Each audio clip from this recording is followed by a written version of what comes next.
Hello everyone, how are you doing? This is MD Tech here with another quick tutorial. In today's tutorial, I'm going to show you guys how to allow for the installation of apps from unknown locations or sources on your Android smartphone.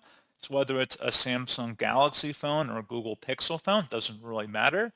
So this should hopefully be a pretty straightforward process here, guys. And without further ado, let's go ahead and jump right into it.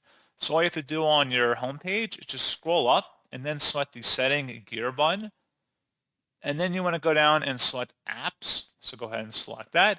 And then scroll down underneath general where it says special app access. Go ahead and open that up. And then you want to go down underneath install unknown apps. Go ahead and select that.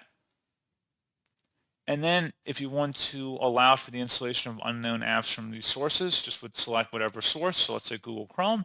If you want to allow Chrome to install apps from unknown sources, you can go ahead and toggle that to the on position. Otherwise, you can disable it. And that's pretty much all you'd have to do. And as always, thank you guys for watching this brief tutorial. I do hope that I was able to help you out, and I do look forward to catching you all in the next tutorial. Goodbye.